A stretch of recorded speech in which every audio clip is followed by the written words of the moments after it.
बिस्मिल्लाहिर्रहमानिर्रहीम। अच्छा, पिछली वीडियो में हमने जो बैरो रिसेप्टर सिस्टम वो पढ़ा था।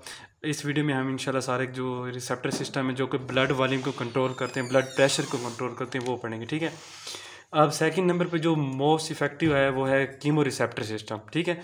कीमो रिसेप्टर बिल्कुल बैरो रिसेप्टर सिस्टम की तरह काम करते हैं। सेम उसकी ऑलमोस्ट लोकेशन है। एओर्टिक बॉडीज़ और कैरोटिड बॉडीज़ जो होती है ना, उनकी वाल्स में क्या होते हैं, कीमो रिसेप्टर मौजूद होते हैं। कीमो रिसेप्टर हैं तो वो केमिकल को डिटेक्ट करते हैं। ठीक है।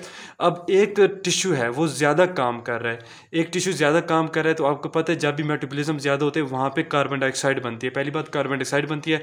दूसरी, वो टिश्यू ऑक्सीजन ज़्यादा कंज्यूम कर रहा है। जब वो टिश्यू ज़्यादा ऑक्सीजन कम कर रहा है तो वहाँ उस टिश्यू में ऑक्सीजन कम हो जाएगी और कार्बन डाइऑक्साइड ज़्यादा प्रोड्यूस हो रही है।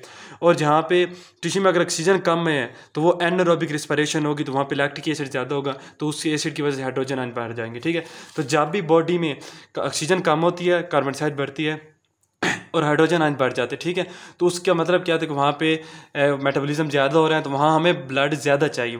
ठीक है। तो क्या करती है एओर्टिक बॉडी इन केमिकल को क्या करती है, सेंस करती है और वो सिग्नल भेजती है कीमो जो है वेजोमोटर सेंटर को। सेम दो नर्व्स आती हैं, वेगस नर्व और ग्लोसोफिंजियल नर्व। अच्छा, यहाँ पे हेरिंग नर्व लिखा है मैंने क्योंकि हेरिंग नर्व जो होती है वो ग्लोसोफिंजियल को सिग्नल देती है। तो मेन जो सिग्नल लेके जाती है वो ग्लोसोफिंजियल और वेगस नर्व है, जैसे पहले थी बैरोरिसेप्टर सिस्टम में। ठीक है। ये फिर वेजोमीटर सेंटर में जाएंगे। वेजोमीटर सेंटर क्या कहता है, अब उसने ब्लड प्रेशर बढ़ाना है तो बढ़ाने तो क्या करके सिंपैथेटिक सिस्टम को एक्टिवेट करेगा और पैरासिम्पैथेटिक को डीएक्टिवेट करें। सिंपल सा काम, वही पुराना सूल। जब सिंपैथेटिक सिस्टम एक्टिवेट होता है तो हार्ट रेट बढ़ जाता है, हार्ट रेट बढ़ जाता है, फोर्स ऑफ कंट्रैक्शन बढ़ जाती है तो ब्लड प्रेशर बढ़ जाता है। अब एक हार्ट है उसमें जल्दी जल्दी कंट्रैक्ट कर रहा है और बड़ी फोर्स के साथ कंट्रैक्ट कर रहा है तो उसकी वजह से उससे ज़्यादा ब्लड बाहर जाएगा तो उससे क्या होगा, ब्लड प्रेशर बढ़ जाएगा। और पैरासिम्पैथेटिक सिस्टम इसमें स्लो हो जाता है क्योंकि हमने ब्लड प्रेशर बढ़ाना है। ठीक है।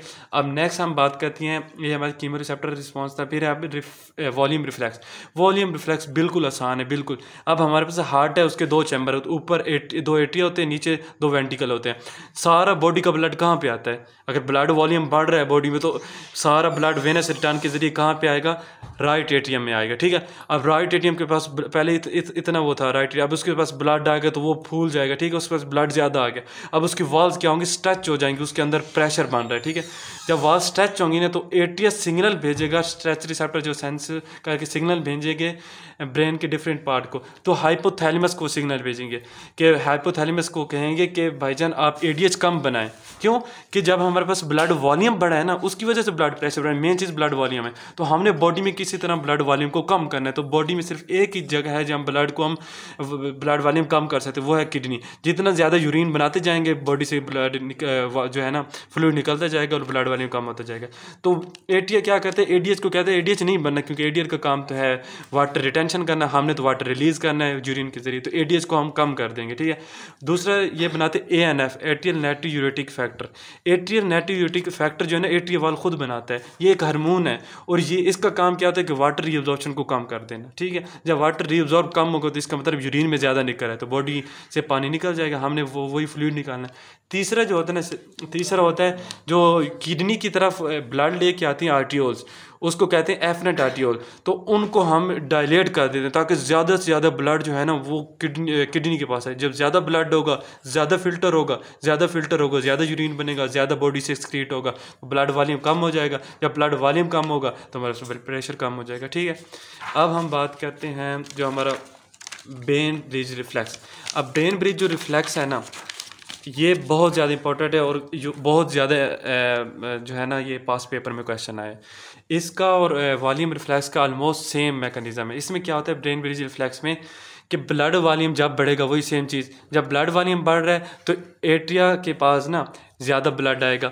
अब एट्रिया के पास ब्लड ज़्यादा है उसका उसमें क्या होता है स्ट्रेचनेस ज़्यादा हो जाएगी, अंदर उसका ब्लड पुशअप कर रहा है हर जगह उसकी वाल को। ठीक है।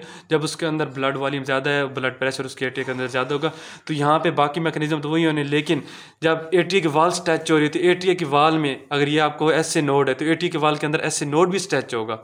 अब ऐसे नोड जो है ना, अगर हम कहते हैं यहाँ पे ऐसे नोड है एटीए के वाल के अंदर, ठीक है, वो भी साथ में स्ट्रेच हो रहा है, तो ऐसे नोड ज़्यादा से ज़्यादा इम्पल्सिस पैदा करें, क्योंकि उसकी जो इम्पल्सिस हैं वो डायरेक्टली प्रोपोर्शनल है टू स्ट्रेच।